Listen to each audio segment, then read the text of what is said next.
இப்போ நம்ம அந்த அடைக்கு வந்து சட்னி செய்கிறோங்க.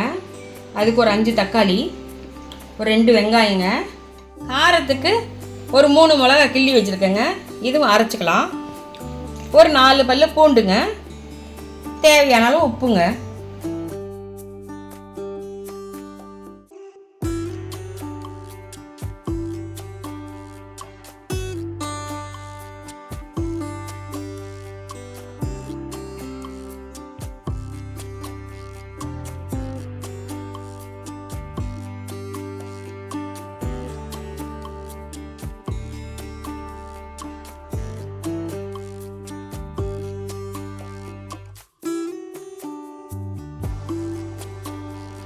நான் இதெல்லாம் மிக்ஸிக்குள்ளே ஒரு 5 தக்காளி போட்டிருக்கேங்க, 2 பெரிய வெங்காயம், ஒரு 4 பல்லு பூண்டு, ஒரு 3 வரமிளகா போட்டிருக்கேங்க, கொஞ்சம் தேவையான அளவு உப்பு. இதப்போ நம்ம அரைச்சிக்கலாங்க.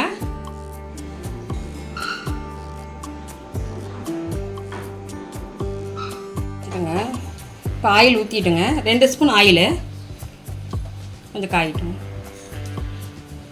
என்ன காய்ச்சிச்சுங்க. இப்போ நம்ம கடுகு உளுத்தம் பருப்பு போட்டுக்கலாம்.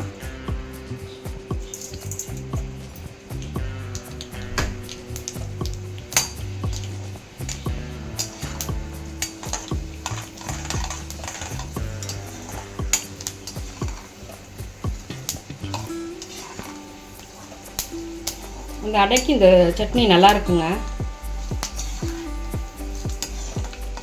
பொட்டுக்கடலை சட்னியோட இந்தமாரி சட்னி செஞ்சு பாருங்கள், நல்லாயிருக்கும்.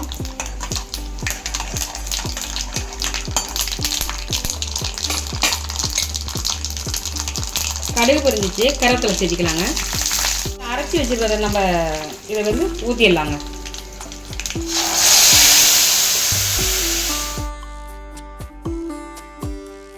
நிமிஷம் விட்டா போதுங்க. ஒரு 10 நிமிஷம் கொதிச்சு பச்சை வாசனை போகிற மட்டும் கொஞ்சம் ஊற்றினா போதும். சரி, அடை ரெடி ஆயிடுச்சுங்க. பாருங்கள், இதுக்கு கார சட்னி செஞ்சுருக்கோம். இதுக்கு தொட்டு சாப்பிட்டா நல்லா இருக்குங்க. செஞ்சு பார்த்துட்டு எப்படி இருக்குன்னு சொல்லுங்கள். வாங்க சாப்பிட்லாம்.